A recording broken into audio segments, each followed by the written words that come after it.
Welcome everybody to Rad Pod and Chill. I'm Heidi Kuda. I'm with Jim and Hi-Fi. We are a investigative show about disinformation. And on Friday nights or Thursday nights, we like to recap our news. I don't know what day it is. I'm so tired. I just did this all day. Bam, bam, bam. Guys, I want to start by thanking everybody who watched Zarina's Hybrid Warfare 101 PowerPoint. I asked everybody in my network to watch it and share it. I know you guys did too. And we had thousands of views on the Twitter stream, and we're creeping up on 800 on YouTube. And for a little show like ours, those are really big numbers. And it's very, very important. This is a person who was forced to take a course in combat propaganda and really understands what's going on and took the time to report on this for our audience while she's in Kherson listening to shelling. So I want to thank her so much. And I'm really looking forward to those who haven't seen it getting to see some of the highlights tonight. Gentlemen, what do you got going on?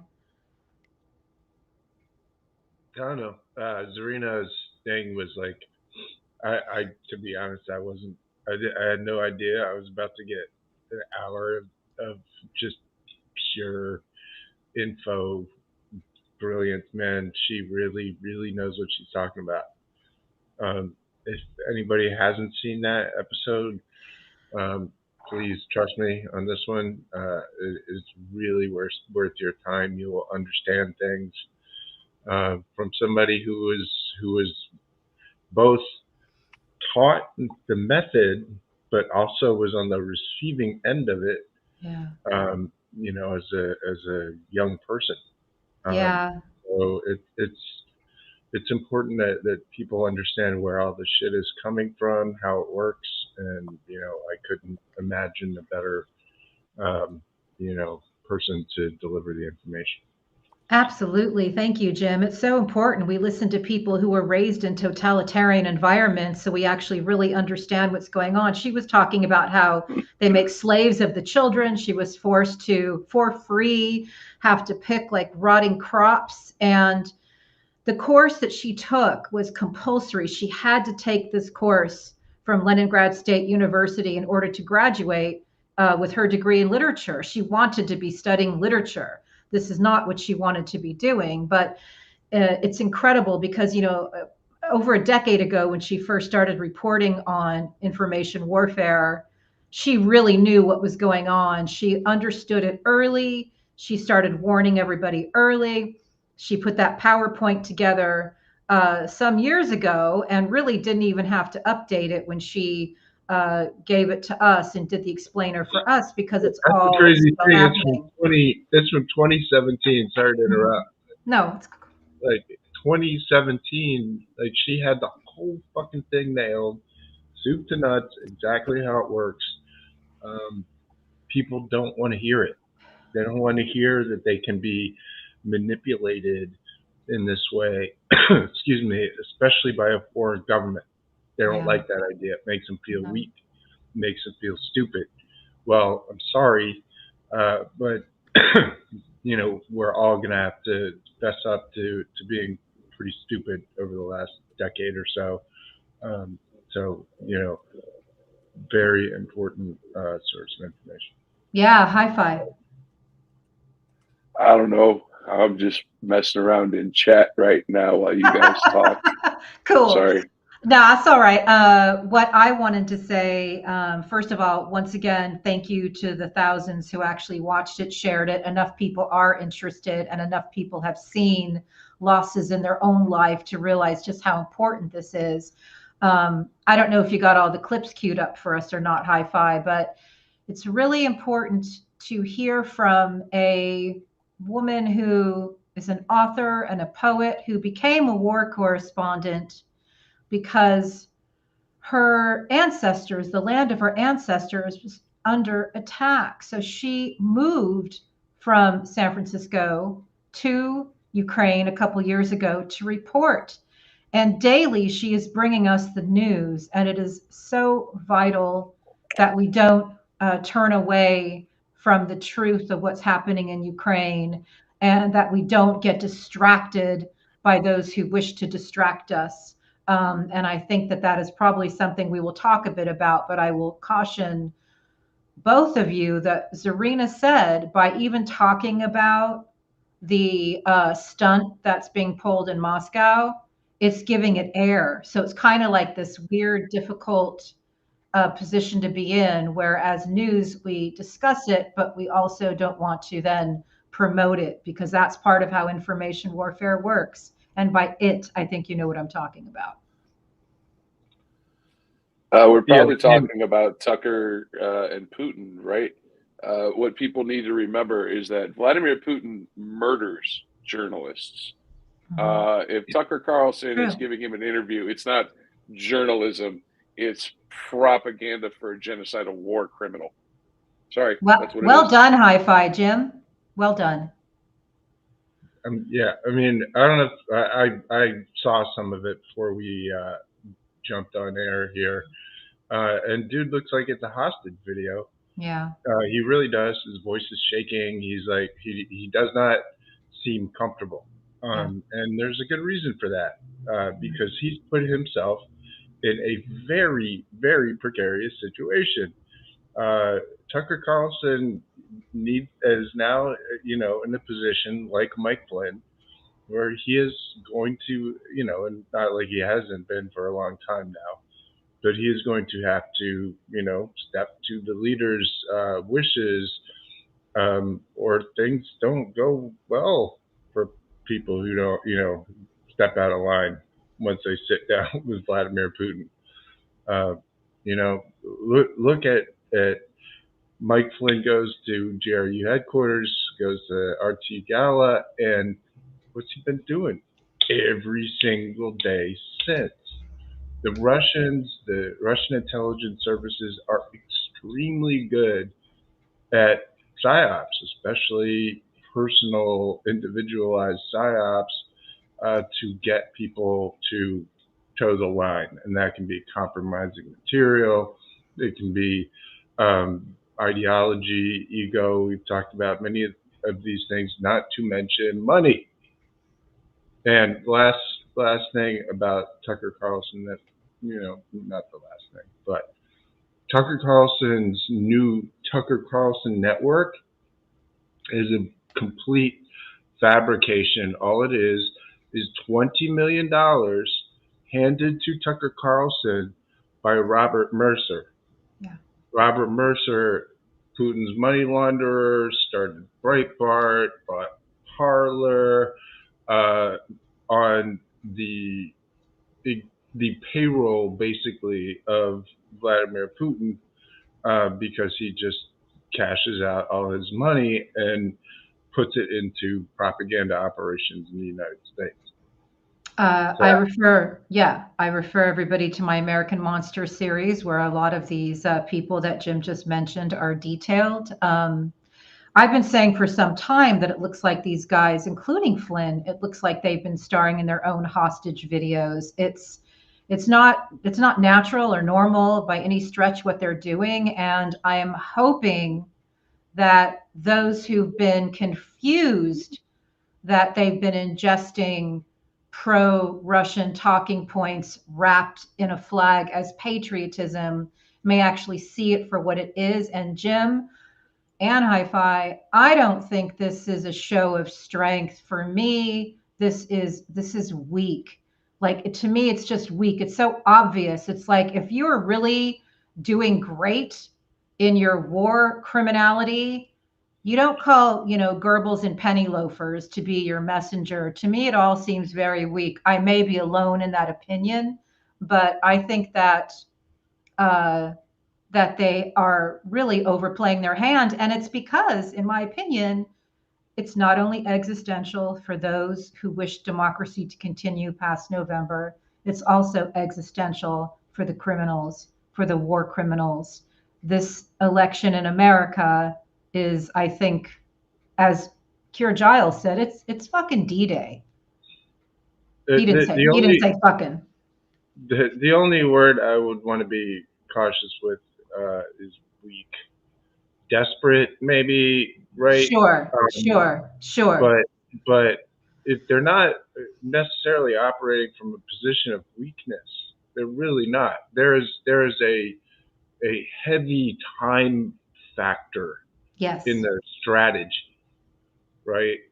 But the number of pieces that they put in place, the amount of subversion that they've been able to do, the just sheer volume of infiltration that they've managed, at this point, gives them a lot of levers to to pull when they're running chaos operations on the structural underpinnings of the United States. And that, and that is literally what they're doing. They are trying to do a controlled demolition of the United States, and they're telling us about it, right? To some extent, they have to tell us because they need all of their people to go do their thing. So they fucking tell them out loud what to do, what the rules are, what the goals are. So I think yes, there's a certain amount of desperation that they are playing these cards at this point. Yeah. Playing the no, actually we've always been on Putin's side this whole time, and Putin's been a white hat and all of this shit, right? Like that is a sign that they are doing what they were always going to do, maybe a little sooner than they would have otherwise done it, maybe not. I don't know. But the surfacing of the fifth column always happens eventually, right? Yeah. We're Right. seeing this in some of the people that we know, some of the people that have pretended to be one thing and are all of a sudden just like, Oh, yeah. There's no veneer, there's no LARPing. It's all, they've just dropped all the pretense, and that's going to happen more and more. The dangerous thing about what Tucker has done is that he has mainstreamed the "fuck you, I like Putin" attitude, which is dangerous. Is very dangerous because once people go over to the, you know what, maybe this whole America thing, fuck that shit after all, right?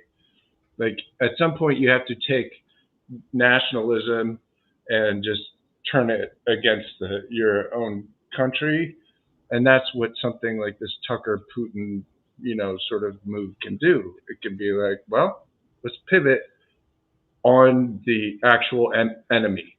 And if we can make them do that, we can make them do anything.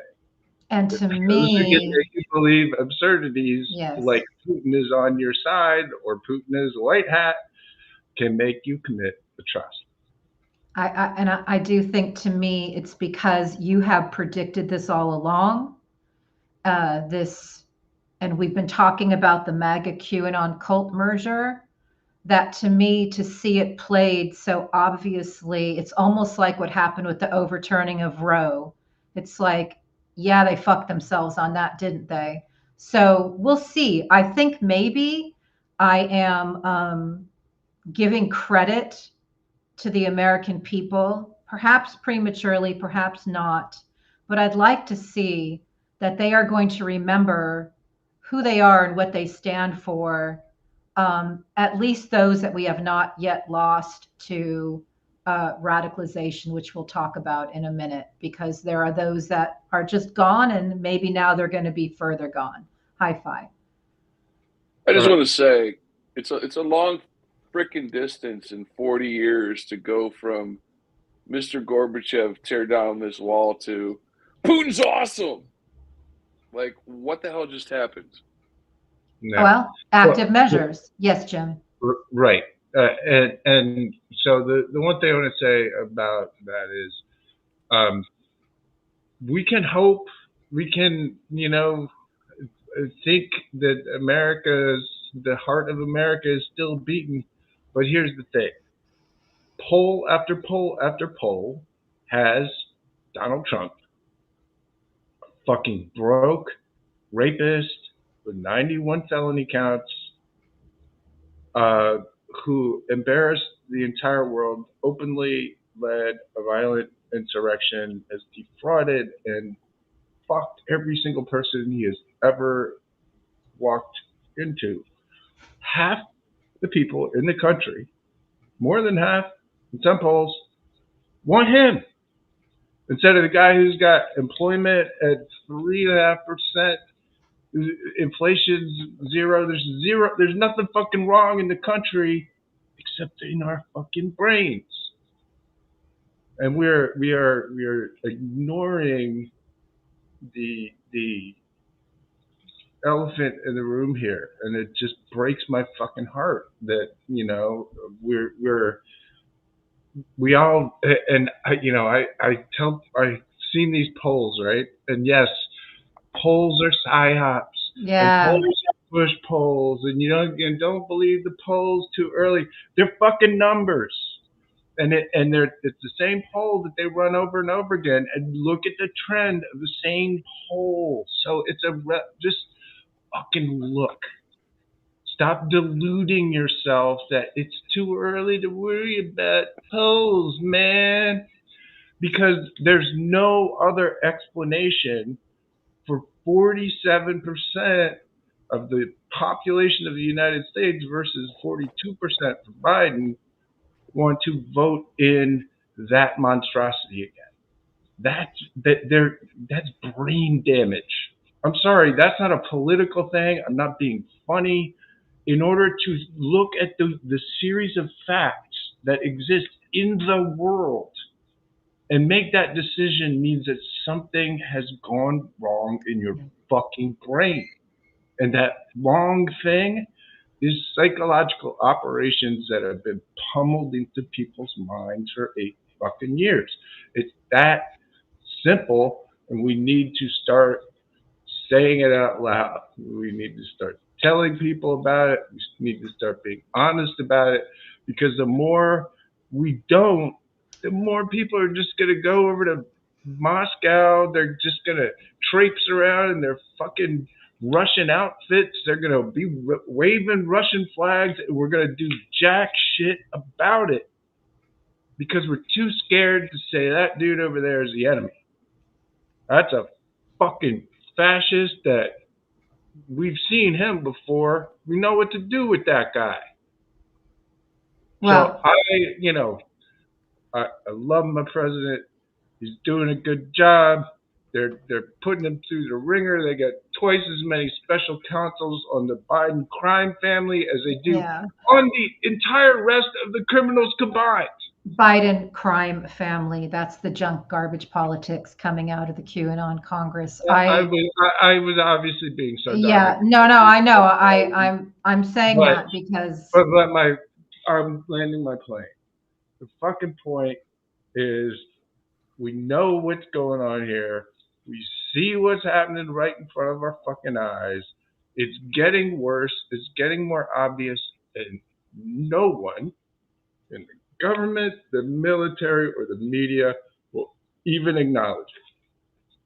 Wow. That is the weak spot, by the way.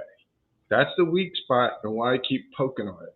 I understand that. The weak spot is just showing people what the fuck is going on and having them give a shit. Hi-fi. I believe the polls are designed to fuck our heads up. I do. I think that, as you say, Jim, two things can be right at once. And so both of us have, both of us are right. And that is what's fucking scary.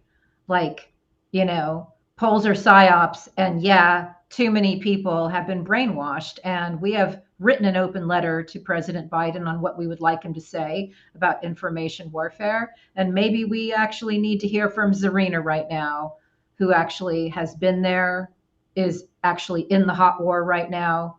And let's have her break some of this stuff down. Being in the hot war zone, I'm in a front line city of Kherson, about 1 mile from the adversary, which is the Russian invaders on the other side of the Dnipro River. They pummel the city of Kherson day and night with artillery fire, aerial bombs, mortar, pretty much anything they can come up with, including the weapons that are the use of which on civilians are against the any kind of conventions, and this is cluster munition and chemical weapons and so forth. But I am committing the time to address the hybrid war again and disinformation warfare again, because it's simply the part of the whole package. So I will start with a very brief 1-minute video of my surrounding and the environment. And this is how the hot war looks. Here I am back. It's strangely beautiful and so empty and so destroyed. The air raid starts the moment you step out. Paul and I are planning to report as long as we can, film, send daily updates on Twitter to cover brave, heroic people of Kherson. Please join us. Thank you.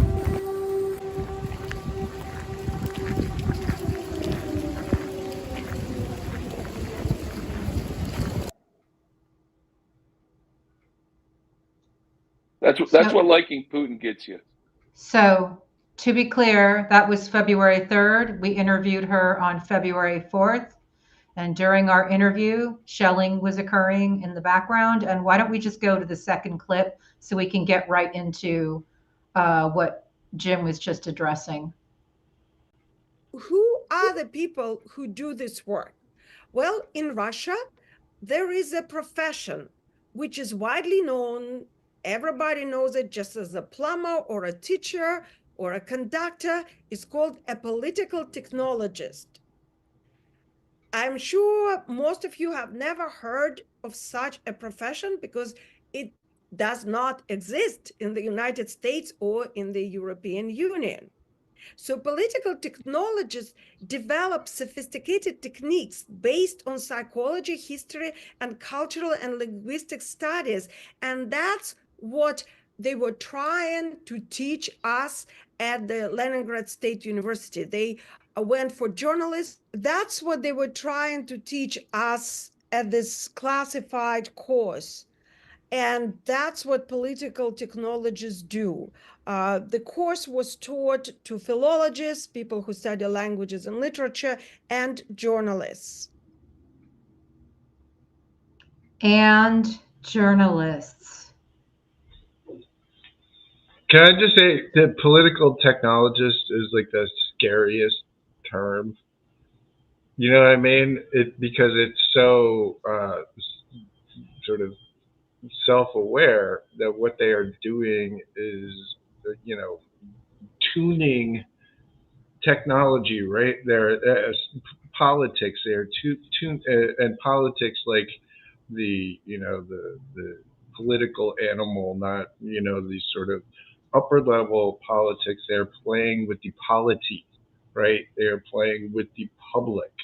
That is the whole thing. And so they have people that they call political technologists, who all they do is tweak and turn and figure out how to create psychological operations, propaganda, etc., to change people's minds. So when they say political technologist, it's literally how do we change people's brains with information? And you know, look around, man. That is exactly what's happening. That's why, you know, whether they're push polls or psyops or whatever, why a very large percentage of the country is deeply affected by undue influence, also known brainwashing. And we just, as a nation, are going to have to come to terms with that. We owe it to the people who are affected by it. We owe it to the people, and not just the people directly affected, but the people who care about those people. Right? Always Here's and I'm going to shut up. The biggest untapped constituency in America, people who are sick and fucking tired of having their loved ones in a death cult. Think about it. We got a shit load of people in the country who have somebody that they used to have that they don't have anymore. A lot of people, almost everyone. And so for me, I think just speaking purely strategically as a purely sort of tactical matter, seems to me that getting people to understand they're not alone, that there is power in numbers, and that people are very tired of having this problem ignored.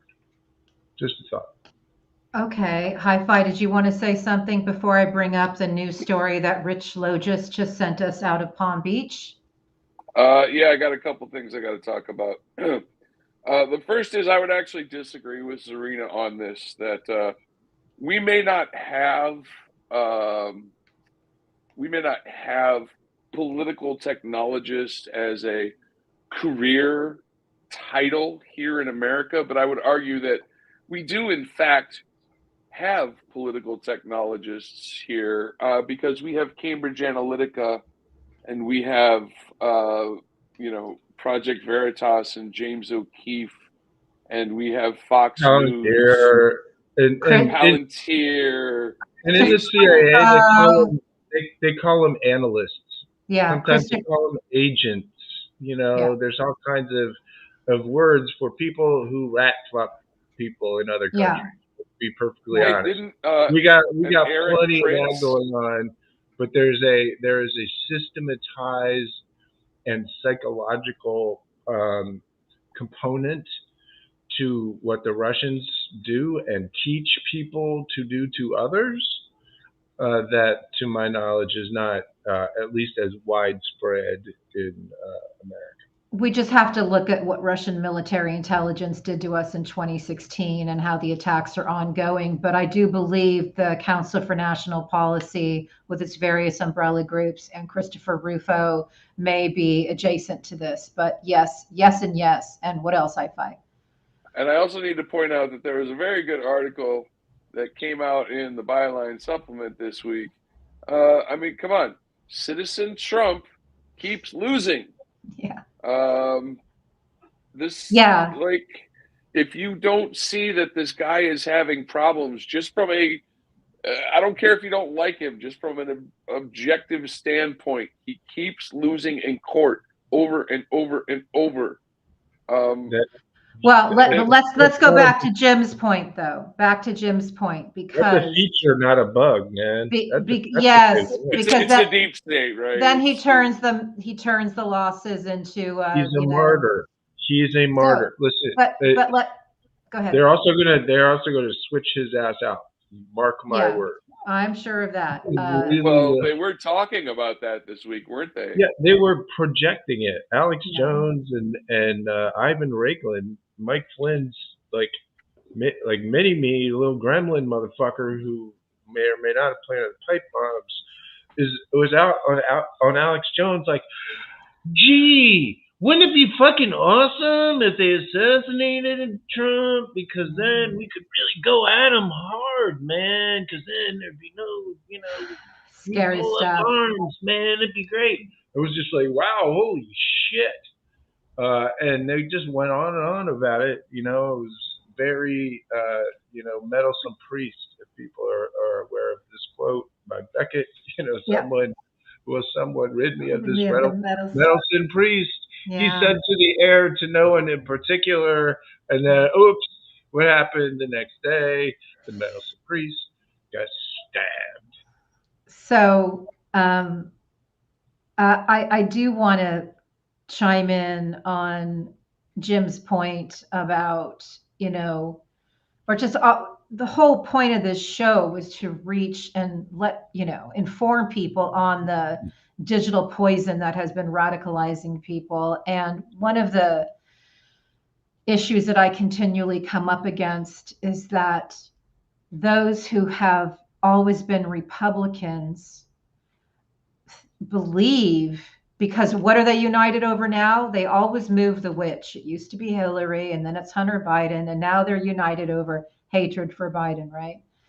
And I thought we were hating on Taylor Swift this week. Well, whatever. They don't Right. see that this is not about Republicans and Democrats. This is fucking Putin versus America. That is what we're dealing with. And so being a Republican does not mean you have to pledge your allegiance to Donald fucking Trump. That's like insane. That's completely and totally insane. And that kind of goes back to the undue influence, because if I try to explain to somebody that the memes that they're sending me are actually pro-Kremlin talking points and they're not at all patriotic, I will be called ill-informed, and they will say, this has happened. I'm just a Republican. Them being a Republican.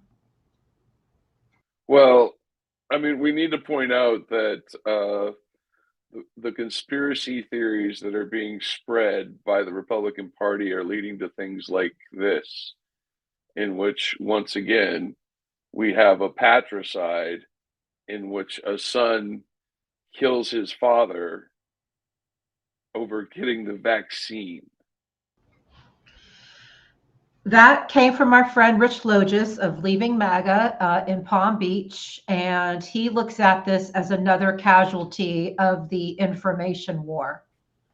Well, there was this. I mean, if people recall, there was a dude who cut his dad's head off, and then ran around with it on YouTube for hours because his dad was too fucking woke. And he was a federal employee, right? That was part of his screed. Right. So it was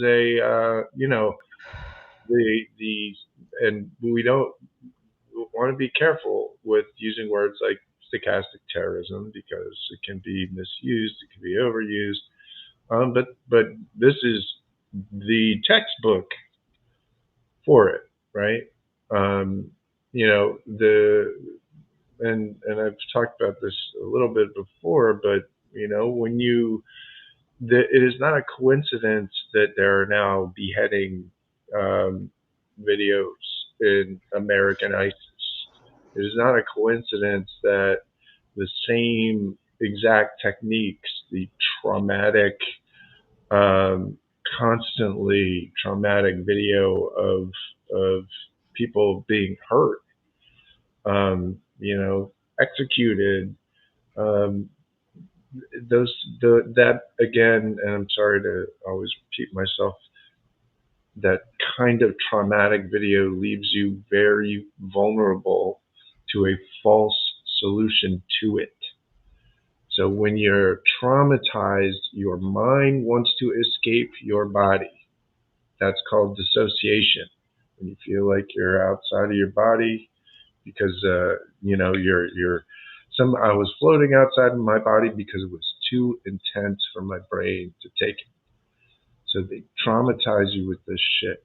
They surprise you with it. They make you watch it, and then while you're in the state of being dissociated, of being traumatized, of having that feeling of, oh my God, I would do anything to end this, they give you a false solution. Right. And it is a highly tuned, highly well understood modality that's been around for a very long time, but was particularly used by Al-Qaeda and ISIS in Iraq and Afghanistan, which happens to be where Mike Flynn ran counterinsurgency. Mike Flynn said in 2016 that he was running an insurgency. Last question, who's the best person to run your insurgency if you're planning on running one inside the United States? Maybe the guy who was running counterinsurgencies on the guys overseas. Who really likes Palantir. One thing I want to say is that I feel like we talk about this a lot. We've lost a chunk of the population, right? So, but not the majority, right? Yeah. I mean, you can argue those polls, Jim, but I think from Kansas to Ohio, we've seen people don't like the overturning of Roe, and that's a weakness for them. But I want to say that there is a estimated 30% of the public, 30% of the people in this country who are in some weird neutrality zone. They don't like it. They don't get it. They don't want to have anything to do with it. Those are the people who don't show up. And those are the people who, if we don't reach them, then we're really in trouble. And as as has been quoted, neutrality always benefits the dictator. So we've got to get people out of neutral and get them to recognize the stakes, because the whole world is watching. And as Keir Giles said, if you're outside of America looking in right now, seeing these headlines, it looks like we have some sort of collective amnesia.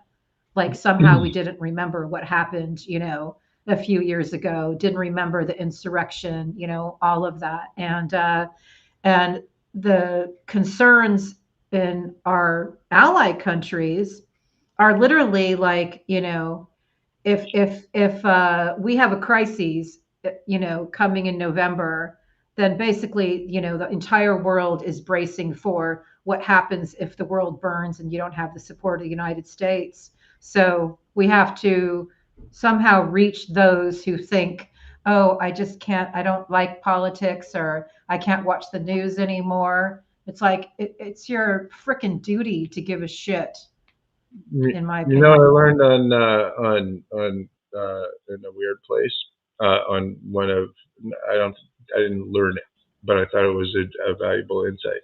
It came from Boone Cutler, Mike Flynn's PSYOPs co-author, who gave Way the plan. He said, when people are confused, they do nothing.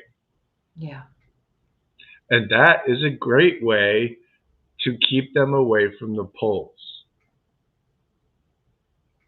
So seems like a super obvious thing, deer in the headlights and all of that, but that's the whole thing, right? That it confuse people, like you traumatize them, you confuse them, and one of the words that Zarina used all the time, stress them. Mm-hmm. Right? You put them in a fight or flight reflex scenario, and then you give them a really easy, delightfully, powerful solution to it that has lots and lots of people who want to tell you just how much of a great solution it really is. Mm-hmm. It's powerful shit, man. It really is. We just got to start, recognizing what this is, how it works, and not falling prey to it. So on that note, I think that's the perfect place to bring in our next clip from Zarina, if we have it, Hi-Fi. Let's go through these 4 keywords again so you can take it home. The main goal is demoralization. So morale is down. Why? Because the number one critical factor for the victory in the war is morale. It's the morale of the army and the population. Hence, demoralization becomes the most important task. How do they do it? By use stress, discord, and confusion. She wanted us to think of something in the news that day that caused us demoralization, stress, or confusion. So why don't we all think of that right now? Think of something in the news today that caused you stress, demoralization, and confusion. Okay. Well, actually, I want to point something out because is there anything that didn't? Is the question. Well, so here's the thing. Literally, it's like people that always look at these flashpoints, these incendiary oh my gosh, look at this blow up. Oh my gosh, look at this blow up. What I prefer to do is to, okay, here's your incendiary flashpoint, like the Supreme Court hearing today, right? And I look at, how did we get to this point where we're actually having the Supreme Court argue whether or not a man who attempted a coup should be kept off of the ballot? And then you have to look at the people who are on the Supreme Court, which we know Mitch McConnell stole how many seats, right? We know that Leonard Leo was throwing money around like mad. We know that Leonard Leo is attached to, the Kochs and the CNP 6 of them are and cult Peter members, man. Thiel. Yeah. Yeah, you follow the money behind these crazy occurrences, right? And you find the same people over and over and over again. And why the rest of America can't see the fact that we know there are people out. Oh, hi. Thanks for checking in. I'm still a piece of garbage. It was like 5 minutes too late. It was like 5 minutes too late. I was sitting No there. way, it had to have a build up. Anyway. Waiting and waiting and waiting and just. Yeah, man. But we find the same people over and over and over again. Why is nobody doing anything about these people? They've made a freaking show about it. Literally, Mike Flynn's holy war. He's recruiting the army of God. Who is funding these people? What the hell?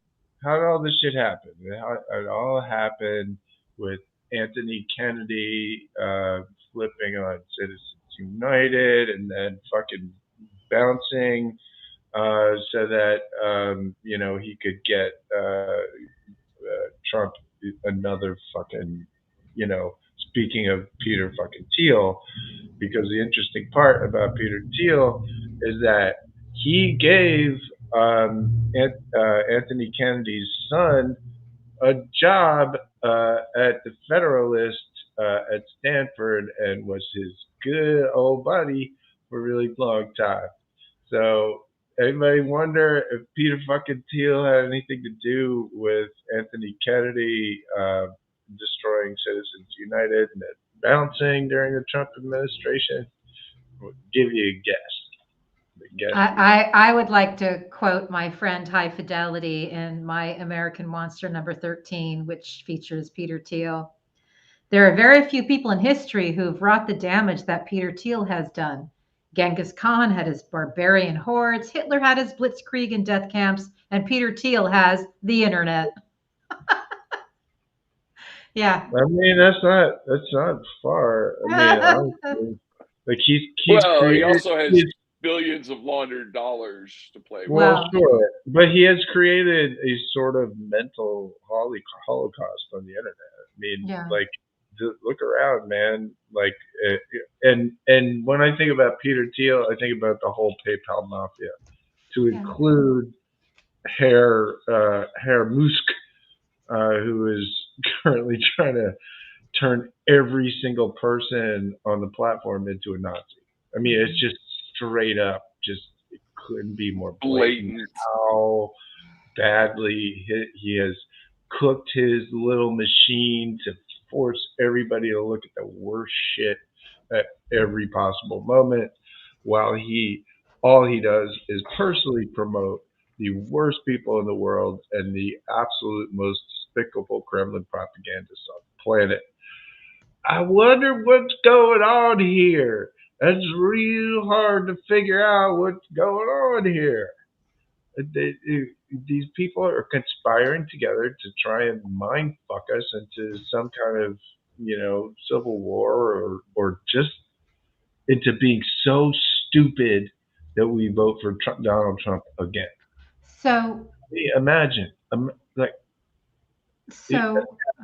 how stupid we have to be, how fucking dumb collectively we would have to be in order to make that happen. And yes, Heidi, I know these polls they don't matter, and there's lots and lots of ways to cope about them, but they're fucking real. Okay, these numbers exist. Those are approximately the real numbers in the country. And yes, there's lots of movement and sloshiness in the middle still. This game is not done, but we're talking about a serious, real, present situation that I don't think we can, sugarcoat it. I just in 2016 knew Trump was going to win. All the polls said it was Hillary, and I knew that they weren't right. So we'll have that. We'll keep having that conversation because it's, I think, a longer conversation. But I want to quote you, Jim, from 3 years ago, from our very first interview, where I asked you when you were describing the folks behind the QAnon conspiracy, the 5 white men who played a critical role. And I asked you, what's in it for them? And you told me they want to destroy global liberal democracy and replace it with fascism and authoritarianism because they believe that situation is the best for them. And they might be right, because if you're rich, king of the world, what do you need all these people for? And I just remember thinking, it seems so cold. And I wrote this like a psychopathy run wild. But 3 years later, I got to say, that holds up pretty damn well. Well, that's the thing, right? Like, once you actually get a load of these guys, right? And that's why I screech about it constantly, is because once you really see, oh, wait, hold on. These are serious people who are seriously trying to do this, right? This isn't a game. It's not like some weirdos on the internet or whatever. This is for the whole game. This is this is the big game. This is for all the bananas or whatever. And we just have got to stop pretending. Because those five white men, every single fucking one of them is free. Yeah. All of them are free. Yeah. That's the other confusing none thing of them, to by me. the way, are Donald Trump, right? Who is a replaceable fucking puppet, who is not going to make it to the 2024 We're election. talking about the network. Make it to inauguration, one of the two. We're talking about the network. We're talking about Mike Flynn, Roger Stone, Steve Bannon, Eric Prince, and Peter Thiel.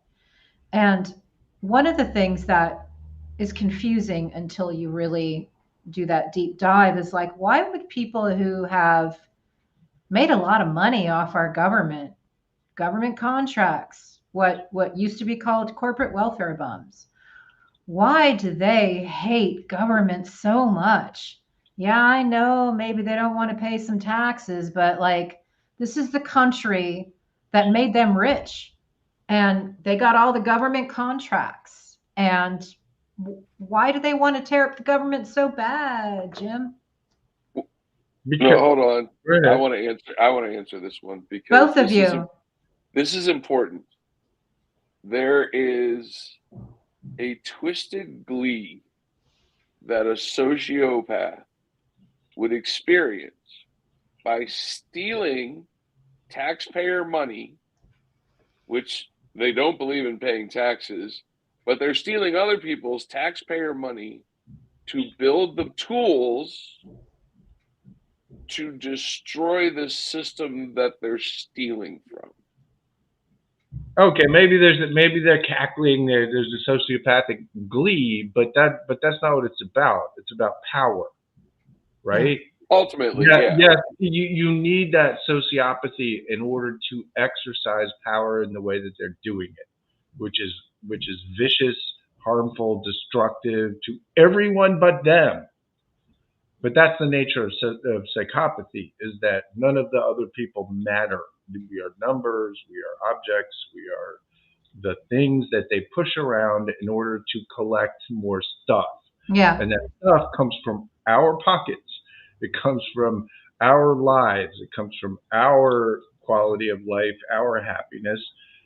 what they are trying to do is to destroy this annoying system called global liberal democracy, whatever you want to call it, the post World War II order of the world. They want to destroy that because it's in their way from becoming even more powerful.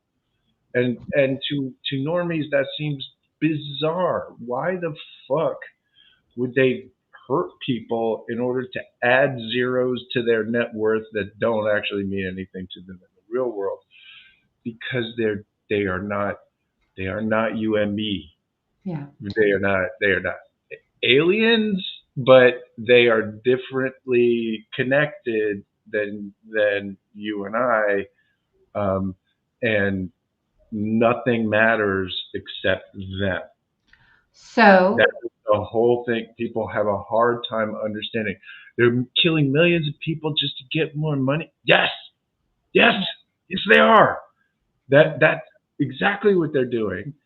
And why are they doing it at this large scale in the way that they're doing? Because they can get even more money, right? Why did they destroy, Afghanistan and hand it over to the fucking Taliban under Trump, right? So they could mine it of the $1 trillion worth of shit under the soil in Afghanistan. It has nothing to do with Afghanistan or the people there or any of it. It has to do with natural resources, power, and wealth. It always does. So let me just say one thing back to how it looks like these guys are starring in their own hostage videos. It's also very important to note that all of them have taken money from hostile foreign powers, and all of them have worked for hostile foreign powers. Therefore, they're not necessarily patriotic and beholden to the same values that many of us may have in the United States of America. So that's one thing. Flinny has been going off on a rant about how he's a white Christian nationalist. Damn it! Like patriotism is no longer. It's we're a patriot. It's not really about that anymore. They all love nationalists. They all love the idea of nationalists, which, by the way, has nothing to do with nations or patriotism at all. So the entire point is to abscond with those things, to appropriate them into a different and more destructive movement, which is exactly what we're seeing. Hefe. So I watch weird trends because I feel that they are societal barometers, right?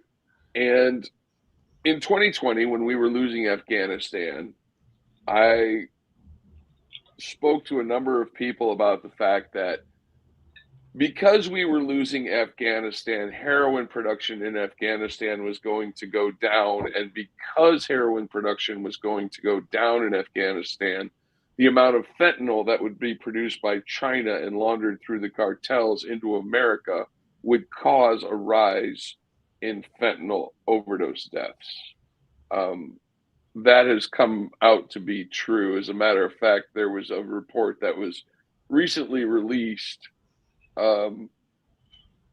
It's called the Afghanistan Opium Survey. The amount of opium production in Afghanistan from 2022 to 2023 dropped from 6,200 tons of opium down to 330 some tons. So yeah, pretty much called that. These vulnerabilities, because that's what these are vulnerabilities, the money laundering that the online space makes possible, the drug trade, human trafficking, all these things are vulnerabilities to any country's national security. And we don't really treat them as such, or we try to, but do a very poor job with it. I mean, look at, border security. We just had a massive border security bill that even like the DHS endorsed, and the GOP voted it down. That wasn't the point of it, though, was it? We're No, talking they've about voted it down for Putin. we're talking about U.S. Putinists who are, as one of our friends said, hijacking foreign policy. I think we have another very important clip from Zarina. If we do, let's roll it. And people were telling me, you lost your mind. You are crazy. You belong in the mental institution.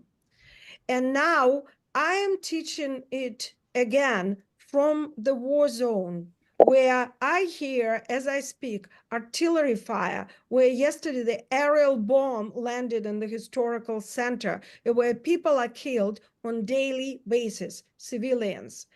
My main desire is not to teach this hybrid war course from war zone to war zone. I don't want my home, the United States of America, to become a war zone as this beautiful country, the home of my ancestors, became, and it's being torn by the same enemy. And therefore, emotional as it is, I try to stay very cold and rational throughout the presentation, but I'm not. I can't be. My whole life, just as the life of this country was broken by these creatures. And I don't want them to break the United States of America. I don't want them to break Europe. I don't want them to break the Great Britain. So if you are there, please take it seriously.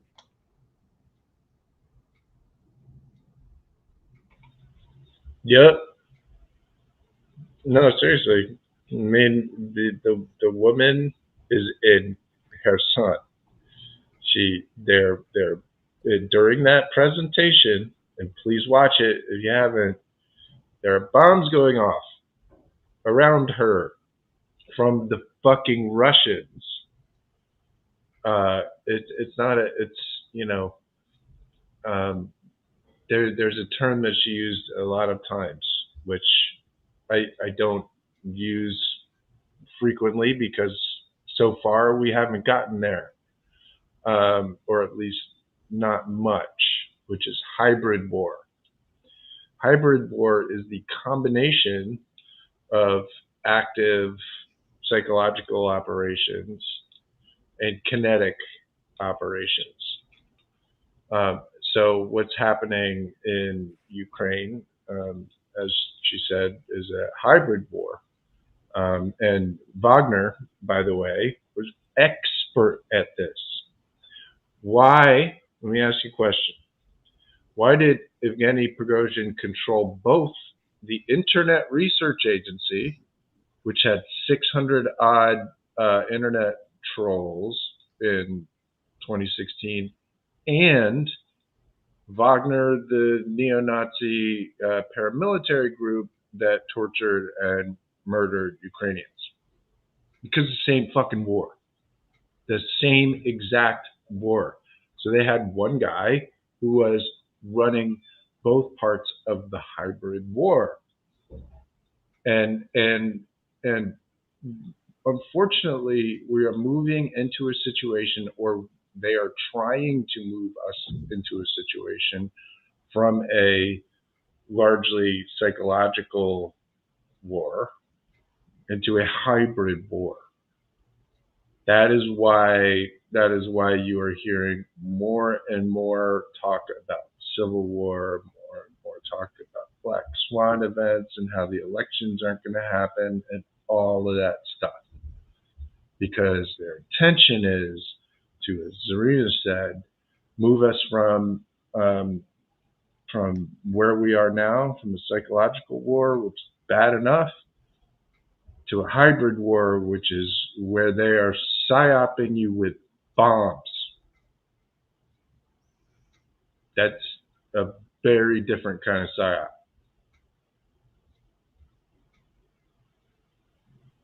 Yeah, let's get Can I over our just point collective out something? amnesia. I just want to make sure that we leave people with the thought that stop memory holing the bad stuff. Get over your collective amnesia and take a, toughen up. Like, understand what's going on. Yes, hi-fi. This is Africa, right? Yes. And the countries you see colored here are countries where Wagner has engaged in different psychological operations. And we know that from a lot of reporting from, Michael Weiss and Insider, that there are Russian FSB agents snuggled up to government people all across Europe. When we see someone like Eric Prince, who runs mercenary armies, hiring agents to run operations in the United States, and those agents known to be trained by this mercenary leader are out running operations around our country, when James O'Keefe gets sued left and right and has to print, public apologies for, oh, I was wrong. Yeah, it's a couple years later and you helped start a freaking coup, dickhead. We need to address this. Where is our government? Where is the will to protect the citizens of this country? Where is the DOJ? Where the fuck is the FBI? Do they have their thumbs completely up their asses? Oh, we arrested Tor swats. The next day, there's somebody running a swatting account under the same name on Telegram. What the fuck is going on? I'm sorry. I just see incompetence everywhere I look. Jim, do you want to address that, or shall I? There was a lot going on there. I just want to remind people that my father was just like, what's all the stuff I'm mad about right now? I'm just getting it all out of the woods. I'm gonna get of all the shit that's pissing me off. That was a lot to unpack, but what I want to remind our viewers is that what we expose on this show are criminals committing crimes. And yes, hi-fi, we need to see some high-level arrests. I was saying in 2023, we're going to find out if we're still a rule of law country.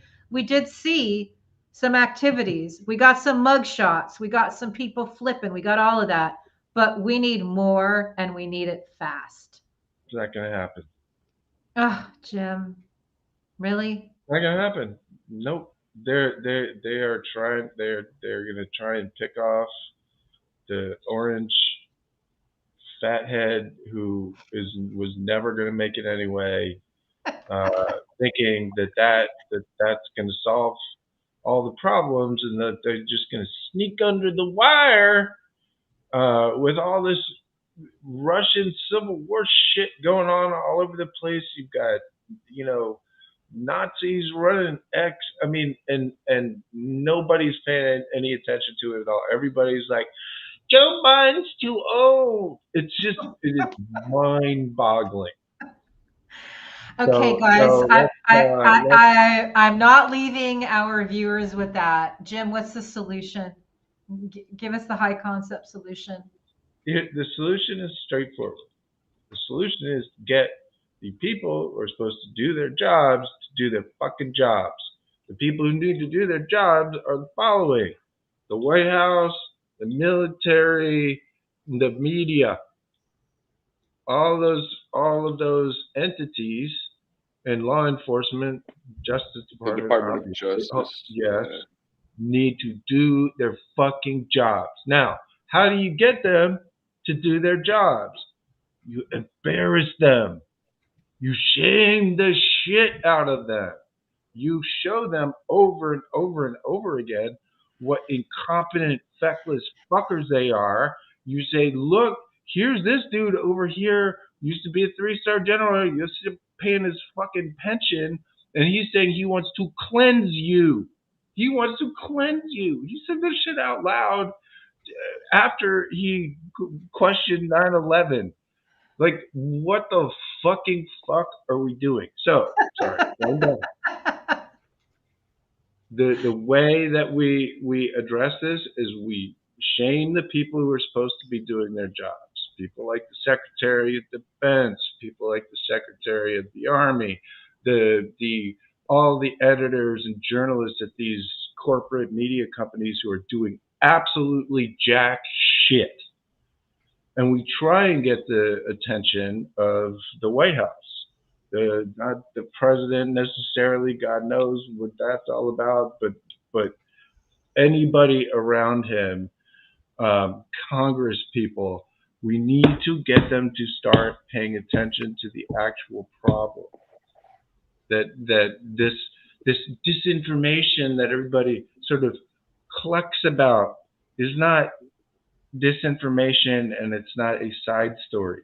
It is the entire reason that we're in this situation in the first place, and we need to start paying attention to it. So, what do? I don't know what you as an individual are going to do, but what I'm trying to do is get all of those people annoyed enough, ashamed enough, something enough to get off their asses, do their jobs, and protect us so that I can take a goddamn week off and do something other than this bullshit. Thank you for coming to my TED Talk.